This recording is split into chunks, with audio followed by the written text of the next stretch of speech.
Hello, Holt Public, and thank you for spending some time with us today and for your ongoing support and dedication. My, how far we've come over just a few short years. As I look back at some of my notes and topics that I've talked with you about during the past few occasions, such as this, it dawned on me that those messages have really centered on a few personal requests that I had hoped would encourage us all to come together and work together to move forward with the positive momentum that is the leadership strength of Dr. David Hornak. I've talked about how Holt Public has some of the most dedicated and compassionate people with unparalleled skill and technical knowledge. I've said that rather than being reactive, Holt is comprised of forward-thinking, innovative professionals. I've said that together we are strong, we are caring, we do what is right for all students, and we are uniquely Holt.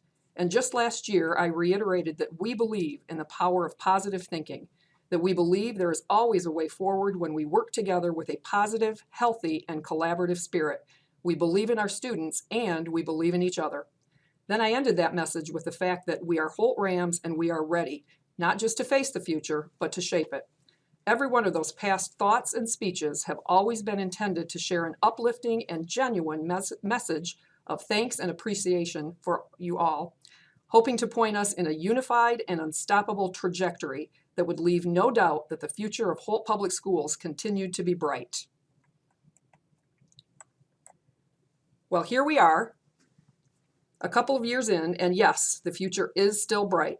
But we also believe that it's time to start taking a healthy look back at our recent past.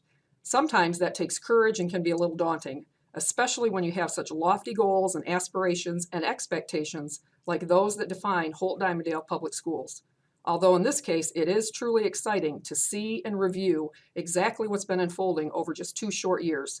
For instance, our new superintendent has now settled in completely and confidently and very competently, as he has been having significant daily and district-wide impact.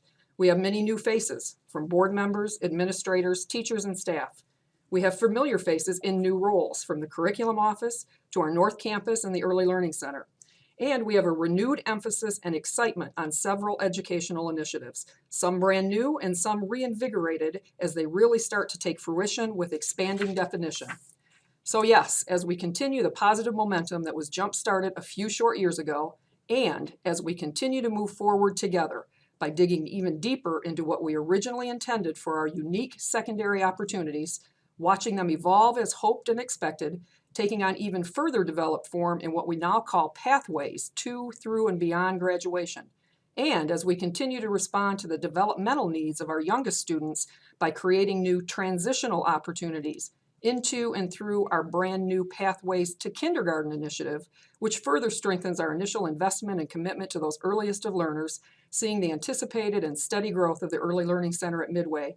Indeed, the preparation and development of what was some strategic planning and implementation timelines, along with the dreams and aspirations of some forward-thinking educational professionals just a handful of years ago, it is undeniable that the future is bright and it is upon us. So thank you for all that you've done and taken part in over the past few years. I leave you not only with that retrospective glance at just how far we've come, but also with the continued message and reminder that we are stronger together, and it's still just the beginning of even more great things to come. In closing, I simply ask you here and now to recognize and applaud yourselves and each other, because while that exciting future is not only bright, again I say Holt Public Schools' future is most certainly now. Thank you all. Over the course of the past year, we've been studying the rules of the red rubber ball at the admin level. It's also served as a community read. I urge you to pick up a copy as Kevin Carroll outlines several steps for success. Everyone needs to have a red rubber ball, which is your passion. What do you chase day after day? He believes you need to commit to it, seek out encouragers, work out your creative muscle, prepare to shine, speak up. Really, what are you going to fight for each day? Expect the unexpected, and sometimes in Holt we have learned to navigate that and maximize the day. What a year. As we look back, I started last fall with a paragraph out of the book Professional Capital, and I'm going to read it to you again. We are at a new crossroad in educational reform. Let us remember the solutions can go either way, getting tougher on teachers or figuring out how to realistically develop a profession that becomes more inspiring, tough, and challenging in itself. This requires leadership, but the kind of leadership that reconciles and integrates external accountability with personal and collective professional responsibility. It is the leadership that focuses on developing teachers' professional capital as individuals, as teams, and as a profession. Our new Marzano tool helps us develop professional capital as individual teams, as individuals, and as a profession. As you can see on the screen here, there's about 7 inches of documentation. Yes, those are my Marzano binders. I was challenged and asked by the board to make visible much of our work. By no means is this a comprehensive look at all of our work, but it is a nice snapshot. Again, I've submitted this to the board for review, and in the near future, I'll be receiving the feedback from our Board of Education. Next up, we have a quick update from our Executive Director of Curriculum and Staff Development, Mr. Steve Netzel. Hello, whole public schools. I would like to take the time to share with you 2 different initiatives from the Curriculum Office. The first initiative that I'd like to share with you is Transitional Kindergarten. As President Zajac mentioned earlier in her communication to you, the piece of Pathways to Kindergarten, but specifically the goal of Transitional Kindergarten is to implement a program that creates a bridge between current learning experience and kindergarten. Within this program, here are a few expectations. 1 is it will be a full day. 2 is it's expected to have exposure to kindergarten content standards, purposeful play and hands-on activities, and finally class-wide instruction on social and social-emotional skills. We had a team come together that was made up of classroom teachers, support staff, administration, and instructional coaches that worked through this process over a 4-month period to make it the most smooth transition for our students from transitional kindergarten to kindergarten. Second initiative I'd like to share with you is our truancy initiative, K6. The goal was to reduce the number of students absent 10 or more days. This initiative arose from our work in the fall with the Board of Education. Dr. Hornak took the opportunity to share with our board and administration the number of students that had missed 10 or more days, and upon that data review, this was a focus area for our district. The behavior interventionists came together as a group and we established a consistent process. We're trying to be proactive versus reactive with our absenteeism. We are increasing communication with home, celebrating success within building classrooms, progress monitoring monthly the outcomes, and in the spring we will reevaluate the process and make appropriate adjustments for the 17-18 school year. The goal is to continue this work K6 and continue to move to a 7-12 in the near future. With that, I'd like to introduce to you our Director of Student Achievement, Jessica Cotter. This is Jessica Cotter, your Director of Student Achievement, aka Secondary Systems Specialist, which is a name I have bestowed upon myself. I think it explains a little more of what I do since I get asked that question a lot. I have 2 kind of buckets that I anchor a lot of my work into that I'd like to share with you today. The first one being our student support system for the secondary level. So most of this work is around how we are identifying our indicators for student success at the secondary level, and then basically determining what areas of need our students have and how we can respond most efficiently and effectively to those needs.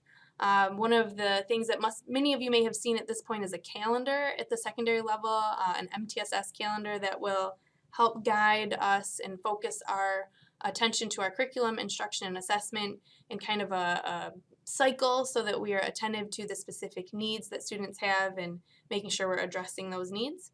The second bucket would be student pathways, and some of you may have noticed this year a shift in our secondary structure by adding a secondary programs coordinator that Ann Coe has moved into that position.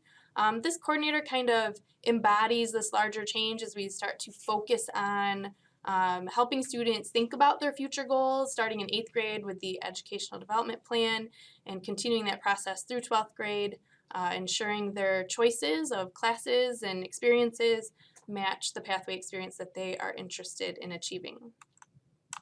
Looking ahead for curriculum office, two areas that Steve and I are focusing on are the Marzano evaluation tool, making sure we're using it as effectively as we can. We'll be looking at our data from the year and thinking about how to continue to support you on that tool next year, and then thinking about our professional development plan for the 17-18 school year. Next up would be the budget. Thank you, Jessica. Well, if I was out there sitting next to my armchair buddy, I would like, this is kind of different and awkward, and I certainly believe it is, but we are all committed here to giving you the state of the budget and looking towards the future. And usually I am walking up the stairs, I got a quick joke, I'm gonna get us all ready to hear some really boring stuff. It limbers up my lips, but you know, now as I talk today and we go and we do things differently, I am committed to only one spreadsheet with numbers on them. And when we get there, actually we're going to look back because really where we're going, we need to have a little context and we need to look back to make sure we're going forward. And I want to set the stage for you. Remind you where we have been. If you look at the first column on the far left, the actual 2014, there are some power numbers that you may want to look at. Number one is the loss of students. In 2014, we lost 34 students. And at that time, when we closed the year, we also had a net loss of 813,000. Actually, we have not had a net income since 2008. So we were still losing income. We were still dipping into our fund balance. And so we had a big loss. We knew we still had some chores to do. If you look at the next column, which is the actual of 2015, we again lost 72 students. But because of the reductions that we had made, the reconfigurations, at that time when we closed our books, we only had a loss of 227,000, $250,000 loss. And so we were moving in the right direction, but we were still losing and our expenditures were greater than our revenues at that point in time.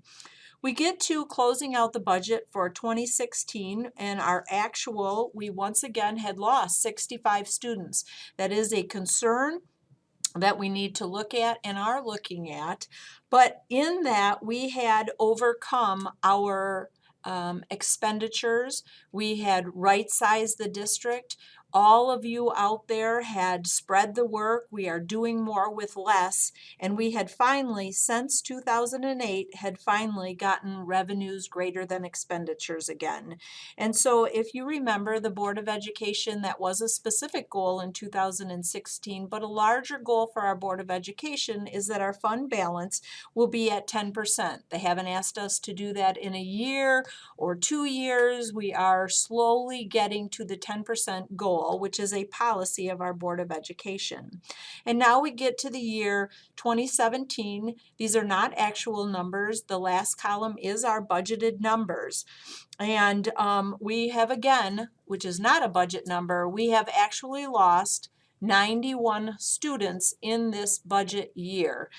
We are predicting a loss of $250,000, and many of you are rolling your eyes because we always predict greater expenses than we actually expend because we have money for overtime and heat and lights and substitutes that don't all get spent.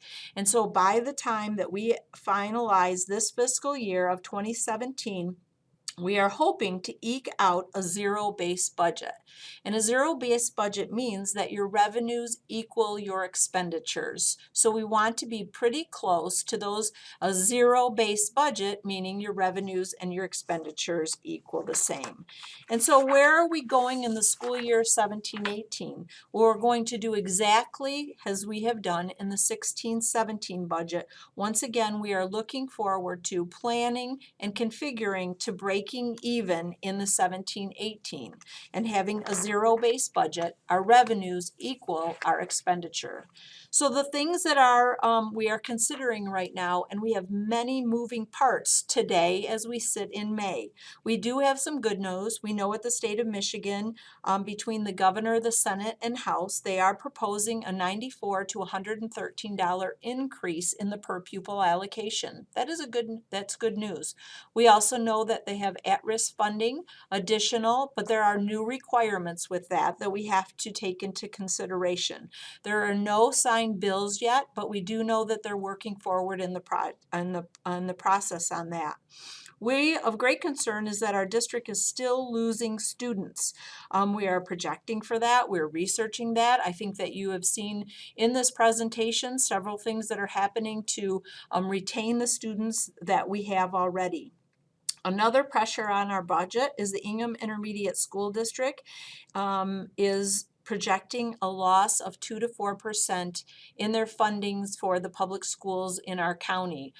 There is pending legislation in Lansing that cyber schools like Nexus and K-12 Academy will now get special ed funding also, and that will dilute the pot, and so there will be a reduction in the special ed funding.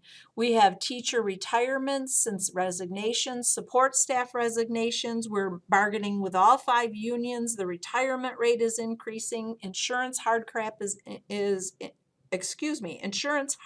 are increasing. So you can see that there are many moving parts today as we're still speaking. But really, when we look forward, there seems to be a focus from the administration of the priorities of all of the money that we have are programs that support the students of Holt Public Schools.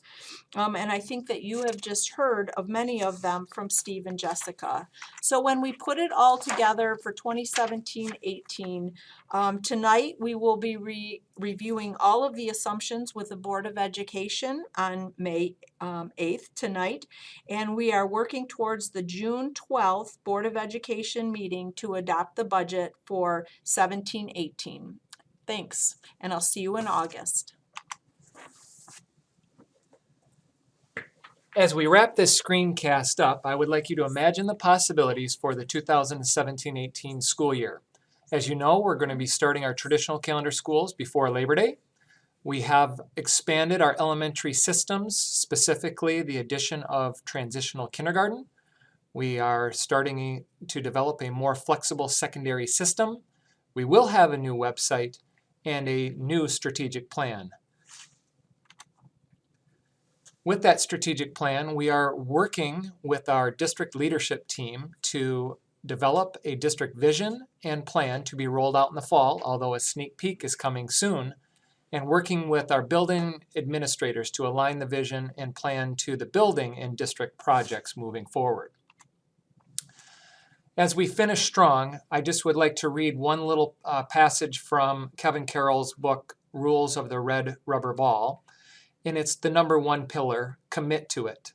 The desire to follow your red rubber ball must come from deep within you.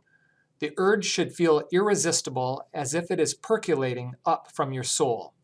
I remain committed to leading Holt Public Schools into the future. It is with great pride and an enthusiasm that I share a sneak peek at our new vision. Inspire, educate, innovate. Enjoy.